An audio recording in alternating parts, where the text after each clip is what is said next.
Viewers welcome back on program. Viewers हुण आपां गलबात करन जा रहे हैं पाकिस्तान के हवाले नाल। एक बहुत ही वधिया खबर है कि पाकिस्तान के सुप्रीम कोर्ट वालों दिते एक फैसले विच कहा गया है कि जड़े दिमागी तौर पर बीमार कैदी हैं उन्हां नूं मौत की सज़ा नहीं दी जा सकती। सो ये फैसला इंसानी हकों के नुकता निगाह अते इंसानियत की बिनाह ते एक बहुत ही वधिया फैसला है। सो जिसकी आपां शलाघा करते हैं, इस बारे आपां विचार चर्चा करन जा रहे हैं और नाल ही रूह की खुराक गुरबानी विचारां की सांझ तुहाडे नाल पाई जाएगी। सो असीं चाहांगे कि तुसां नाल इसे तरह ही बने रहना।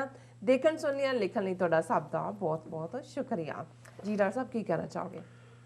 देखो, अक्सर एक सवाल साडे तो पुछया जाता है, खास तौर पर फ्यूचर के खालिस्तान के हवाले नाल भी और इंडिविजुअल राय के तौर पर भी अच्छा कि डेथ सेंटेंस या सजाए मौत बारे साडा की ख्याल है। अच्छा और ईवन खालिस्तान के हवाले नाल भी कि की नीति होएगी।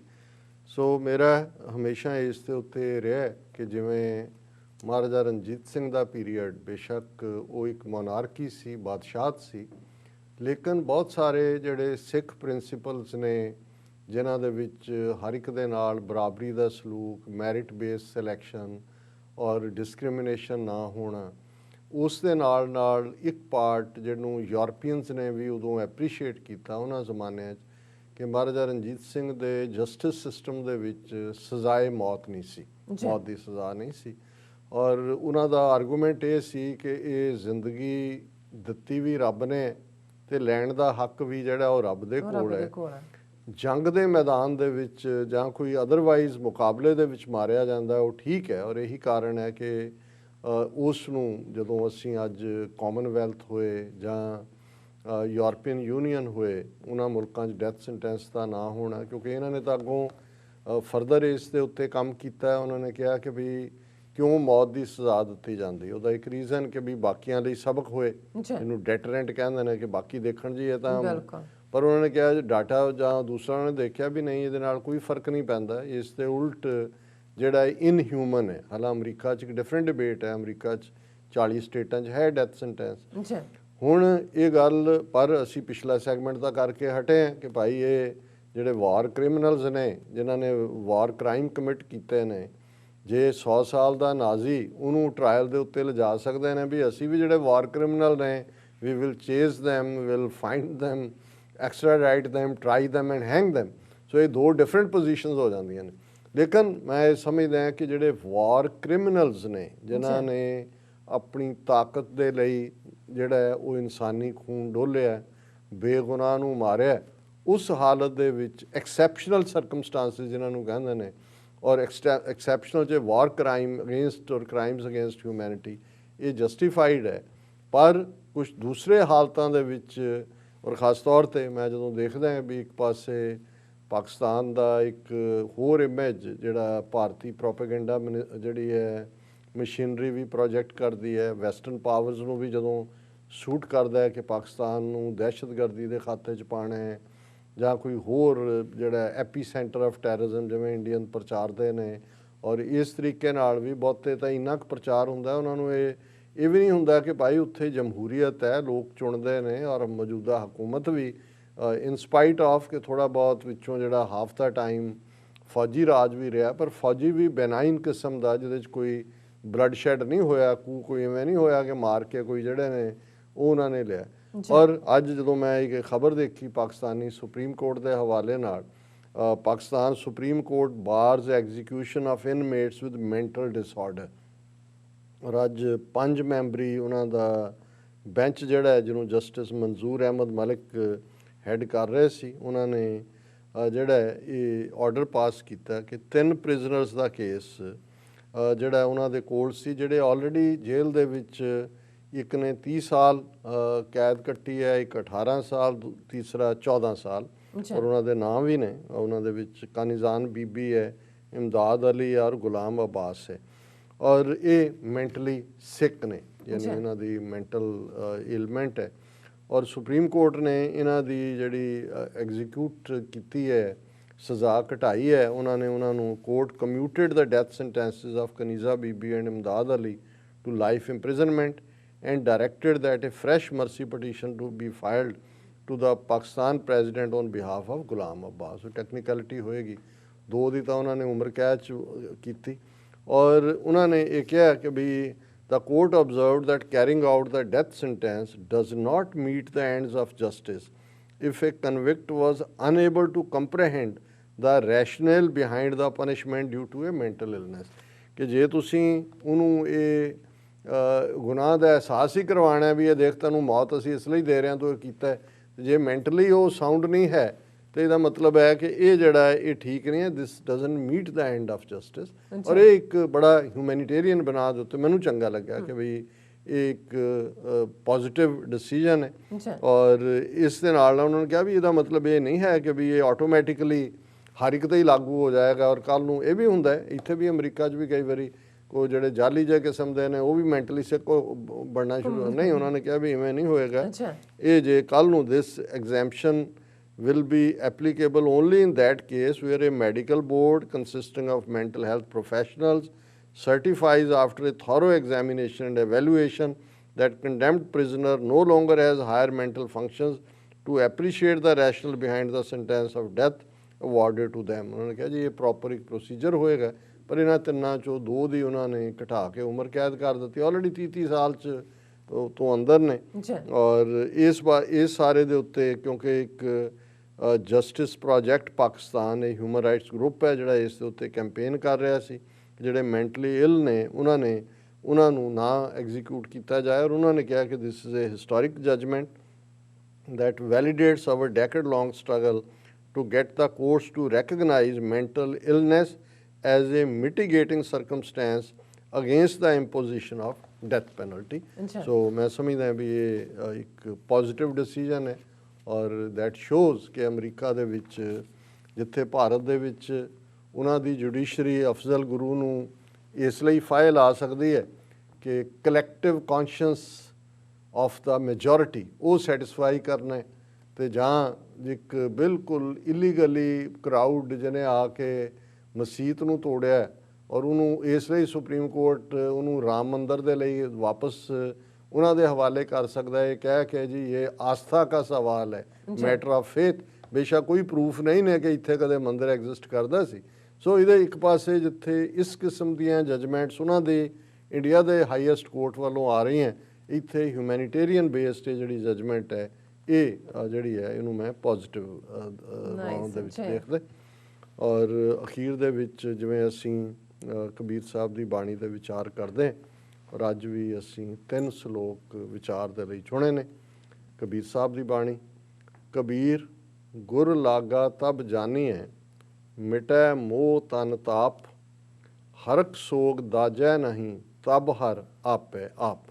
ਜੀ ਹੁਣ ਜ਼ਾਹਰ ਹੈ ਕਿ ਰੱਬ ਨੂੰ ਮਿਲਣ ਦੇ ਲਈ ਅਸੀਂ ਜਦੋਂ ਮੁਰਸ਼ਦ ਦੀ ਗੱਲ ਕਰਦੇ ਹਾਂ, ਗੁਰੂ ਦੀ ਗੱਲ ਕਰਦੇ ਹਾਂ, ਜਾਂ ਗੁਰਮੁਖ ਦੀ ਗੱਲ ਕਰਦੇ ਹਾਂ, ਜਾਂ ਕੋਈ ਸੂਫੀ ਕੋਈ ਜਨ ਹਰ ਸਿਉ ਦੇਵੈ ਜੋੜ, ਚਰਨ ਗਹੋਂ ਬਕੋਂ ਸੁਭ ਰਸਨਾ ਦੀਜੈ ਪ੍ਰਾਨ ਅਕੋਰ।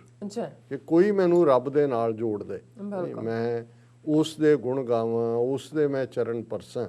ਹੁਣ ਕਬੀਰ ਸਾਹਿਬ ਫਰਮਾਉਂਦੇ ਨੇ ਕਿ ਕਬੀਰ ਗੁਰ ਲਾਗਾ ਤਬ ਜਾਨੀਐ ਮਿਟੈ ਮੋਹ ਤਨ ਤਾਪ, ਕਿ ਮੁਰਸ਼ਦ ਉਹ ਹੈ ਜਿਹੜਾ ਤੁਹਾਨੂੰ ਰੱਬ ਨਾਲ ਜੋੜਦਾ, ਜਿਸ ਜੁੜਨ ਤੋਂ ਬਾਅਦ ਤੁਹਾਡੇ ਅੰਦਰੋਂ ਵਿਕਾਰਾਂ ਦੀ ਅੱਗ ਸ਼ਾਂਤ ਹੋ ਜਾਏ, ਤੁਹਾਡਾ ਸਰੀਰ ਅਰੋਗ ਹੋਏ।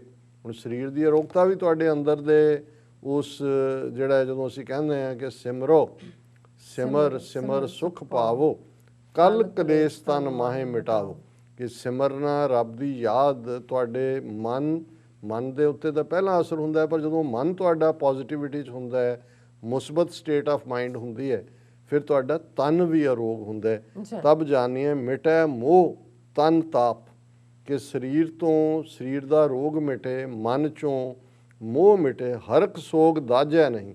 ਤੁਹਾਡੀ ਸਟੇਟ ਆਫ ਮਾਈਂਡ ਇਹੋ ਜਿਹੀ ਹੋਏ, ਹਰਕ ਹੁੰਦਾ ਹੈ ਖੁਸ਼ੀ, ਸੋਗ ਹੈ ਨੈਗੇਟਿਵਿਟੀ ਦੁੱਖ, ਕਿ ਇਹ ਤੁਹਾਨੂੰ ਸਾੜਦਾ ਨਹੀਂ ਹੈ। ਇਹ ਨਹੀਂ ਹੈ ਵੀ ਖੁਸ਼ੀ 'ਚ ਤੁਸੀਂ ਪਾਗਲ ਹੋ ਜਾਂਦੇ ਹੋ ਤੇ ਜੇ ਦੁੱਖ ਆਉਂਦਾ ਤਾਂ ਤੁਸੀਂ ਪਤਾਲ 'ਚ ਵੜ ਜਾਂਦੇ ਹੋ। ਦੱਜ ਹੈ ਉਹਦੀ ਤੁਸੀਂ ਅੱਗ 'ਚ ਨਹੀਂ ਸੜਦੇ, ਖੁਸ਼ੀ ਔਰ ਗਮੀ ਦੀ।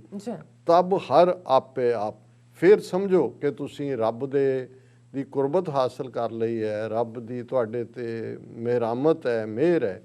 ਔਰ ਹੁਣ ਉਹਨਾਂ ਨੇ ਬਹੁਤ ਵਾਰ ਜਦੋਂ ਰਾਮ ਲਫ਼ਜ਼ ਗੁਰਬਾਣੀ ਚ ਆਂਦਾ ਹੈ ਉਹ ਬੇਸ਼ੱਕ ਭਗਤ ਜਨਾਂ ਨੇ ਇਸਤੇਮਾਲ ਕੀਤਾ ਜਾਂ ਗੁਰੂ ਸਾਹਿਬਾਨ ਨੇ ਕੀਤਾ। ਹਾਲਾਂ ਮੈਂ ਹਰ ਵਾਰ ਕਲੈਰੀਫਾਈ ਕਰਦਾ ਜੀ ਕਿ ਜਦੋਂ ਗੁਰਬਾਣੀ ਦੇ ਵਿੱਚ ਜਾਂ ਈਵਨ ਕਬੀਰ ਸਾਹਿਬ ਦੇ ਸ਼ਲੋਕਾਂ 'ਚ ਬਹੁਤ ਵਾਰ ਰਾਮ ਲਫ਼ਜ਼ ਆਏਗਾ ਤੇ ਇਹ ਰਾਮ ਦਸ਼ਰਥ ਦਾ ਬੇਟਾ ਰਾਮ ਨਹੀਂ ਹੈ।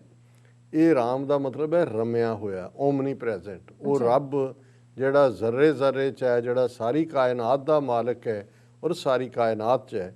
ਹੁਣ ਕਬੀਰ ਸਾਹਿਬ ਫਰਮਾਉਂਦੇ ਨੇ, ਕਬੀਰ ਰਾਮ ਕਹਿਨ ਮੈਂ ਭੇਦ ਹੈ ਤਾਂ ਮੈਂ ਏਕ ਵਿਚਾਰ, ਸੋਈ ਰਾਮ ਸਭੈ ਕਹਿ ਸੋਈ ਕੌਤਕ ਹਾਰ। ਉਹ ਕਹਿਣ ਲੱਗੇ ਕਿ ਭਾਈ ਇਹ ਰਾਮ ਇੱਕ ਦਸ਼ਰਥ ਦਾ ਬੇਟਾ ਹੈ, ਜੀ ਇੱਕ ਰਾਮ ਹੈ ਜਿਹੜਾ ਰਵਿਆ ਹੋਇਆ ਹੈ, ਹਰ ਇੱਕ ਦੇ ਵਿੱਚ ਉਹ ਰੱਬ ਵਸਦਾ ਹੈ। ਕਬੀਰ ਰਾਮ ਕਹਿਣ ਮੈਂ ਭੇਦ ਹੈ, ਇਸ ਦੇ ਵਿੱਚ ਫਰਕ ਹੈ। ਇੱਕ ਉਹ ਰਾਮ ਮੰਦਰ, ਉਹ ਤਾਂ ਦਸ਼ਰਥ ਦੇ ਬੇਟੇ ਰਾਮ ਦਾ ਸੀਤਾਪਤੀ ਜਿਆ ਸਿਆਵਰ ਰਾਮਚੰਦਰ ਕੀ ਜੈ, ਉਹ ਤਾਂ ਸੀਆਪਤੀ ਦੀ ਗੱਲ ਕਰਦੇ ਨੇ। ਔਰ ਇਧਰ ਗੁਰਬਾਣੀ 'ਚ ਜਦੋਂ ਅਸੀਂ ਪੜ੍ਹਦੇ ਹਾਂ ਕਿ ਰੋਵੇ ਰਾਮ ਨਿਕਾਲਾ ਭਇਆ, ਸੀਤਾ ਲਛਮਣ ਵਿਛੜ ਗਿਆ, ਰੱਬ ਤੇ ਨਹੀਂ ਰੋਂਦਾ, ਪਰ ਇਹ ਦਸ਼ਰਥ ਦਾ ਪੁੱਤਰ ਤੇ ਸੀਤਾ ਦਾ ਪਤੀ ਜਦੋਂ ਸੀਤਾ ਨੂੰ ਲੈ ਜਾਂਦਾ ਰਾਵਣ, ਤੇ ਰਾਮ ਜਿਹੜਾ ਉਹ ਰੋਂਦਾ ਜੰਗਲਾਂ 'ਚ ਘੁੰਮ ਰਿਹਾ, ਪੁੱਛ ਰਿਹਾ ਦਰਖਤਾਂ ਨੂੰ, ਪੰਛੀਆਂ ਨੂੰ, ਹੇ ਵ੍ਰਿਕਸ਼ ਜਨ ਮੇਰੀ ਸੀਤਾ ਕਹਾਂ ਹੈ। ਫਿਰ ਉਹ ਪੰਛੀਆਂ ਨੂੰ ਪੁੱਛ ਰਿਹਾ, ਅਰੇ ਤੁਮ ਹੀ ਬਤਾਓ ਮੇਰੀ ਸੀਤਾ ਕਹਾਂ। ਰੋ ਰਿਹਾ ਵਿਰਲਾਪ। ਉਹਨਾਂ ਦੀ ਜਦੋਂ ਤੁਸੀਂ ਰਾਮਲੀਲਾ ਦੇਖਦੇ ਹੋ ਤੇ ਉਹ ਕਰ ਰਹੇ ਹੁੰਦੇ ਨੇ, ਉਵੇਂ ਹੀ ਐਕਟਿੰਗ ਕਰ ਰਹੇ ਹੁੰਦੇ ਨੇ, ਜਿਵੇਂ ਰਾਮ ਜਿਹੜਾ ਹੈ ਚੀਖ ਚਿਖਾੜਾ ਕਰ ਰਿਹਾ। ਹੁਣ ਇੱਥੇ ਤਾਂ ਜਿਹੜਾ ਰਾਮ ਹੈ ਕਬੀਰ ਸਾਹਿਬ ਦਾ ਜਾਂ ਭਗਤ ਜਨਾਂ ਦਾ, ਗੁਰੂ ਸਾਹਿਬਾਨ ਦਾ, ਕਬੀਰ ਰਾਮ ਕਹਿਨ ਮੈਂ ਭੇਦ ਹੈ ਤਾਂ ਮੈਂ ਏਕ ਵਿਚਾਰ, ਸੋਈ ਰਾਮ ਸਭੈ ਕਹਿ ਸੋਈ ਕੌਤਕ ਹਾਰ। ਇੱਕ ਉਹ ਨੇ ਕਿ ਜਿਹੜਾ ਰਾਮ ਹਰ ਇੱਕ 'ਚ ਰਵਿਆ ਹੋਇਆ ਉਹਨੂੰ ਯਾਦ ਕਰਦੇ ਨੇ, ਤੇ ਇੱਕ ਉਹ ਹੈ ਕੌਤਕ ਹਾਰ ਹੈ ਜਦੋਂ ਇਹ ਰਾਮਲੀਲਾ ਕਰਦੇ ਨੇ ਜਾਂ ਰਾਸ ਲੀਲਾ ਕਰਦੇ ਨੇ, ਉਹ ਕੌਤਕ ਹੀ ਨੇ। ਉਸ ਦੇ ਵਿੱਚ ਦਸ਼ਰਥ ਦਾ ਬੇਟਾ ਰਾਮ, ਉਸ ਨੂੰ ਹੀ ਉਹ ਰਾਮ ਰਾਮ ਕਰ ਰਹੇ ਹੁੰਦੇ ਨੇ।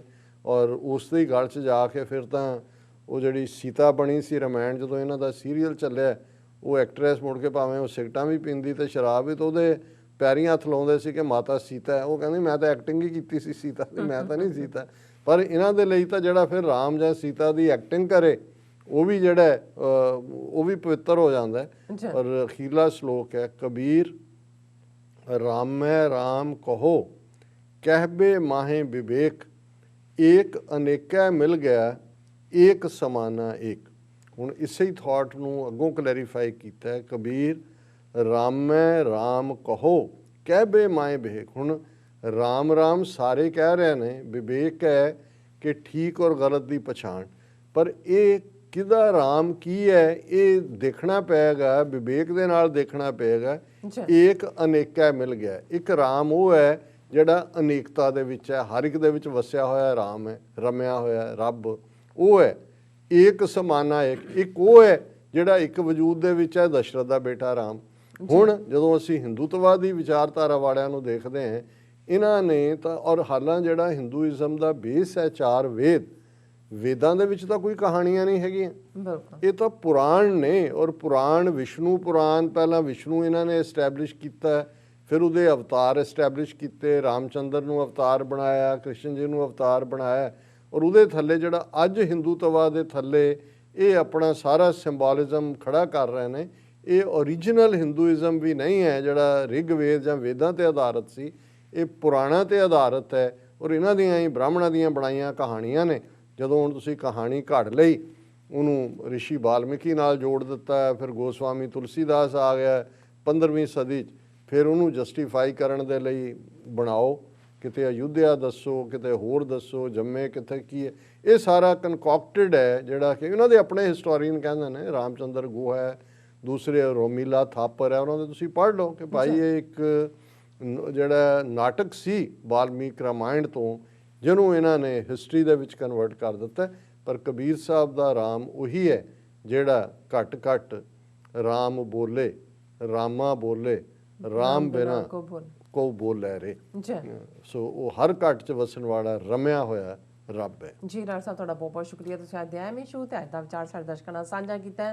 ਸੋ ਇਸ ਤਰ੍ਹਾਂ ਆਪਣੇ ਵਿਊਅਰਸ ਕੋਲ ਨੇ ਇਜਾਜ਼ਤ। ਵਿਊਅਰਸ, ਸਾਡੇ ਪ੍ਰੋਗਰਾਮ ਦਾ ਸਮਾਂ ਇੱਥੇ ਸਮਾਪਤ ਹੁੰਦਾ। ਤੁਸੀਂ ਆਪਣੀ ਰਾਏ ਤੇ ਸੁਝਾਅ ਸਾਨੂੰ ਭੇਜਣਾ ਭੁੱਲਣਾ ਸਾਡੇ ਇਸ ਪਤੇ ਤੇ SOS@TV84.tv ਤੇ ਅਸੀਂ ਆਪਣਾ ਪ੍ਰੋਗਰਾਮ ਲੈ ਕੇ ਫਿਰ ਦੁਬਾਰਾ ਤੁਹਾਡੇ ਰੂਬਰੂ ਹੋਵਾਂਗੇ। ਤਦ ਤੱਕ ਲਈ ਮੈਨੂੰ ਤੇ ਆਪਣਾ ਸੁਣਾ ਗਿਆ ਦਿਓ। ਦੇਖਦੇ ਰਹੋ TV84। ਬੁਲਾ ਦਿਓ ਫਤਿਹ। ਵਾਹਿਗੁਰੂ ਜੀ ਕਾ ਖਾਲਸਾ, ਵਾਹਿਗੁਰੂ ਜੀ ਕੀ ਫਤਿਹ। ਰੱਬ ਰਾਖਾ।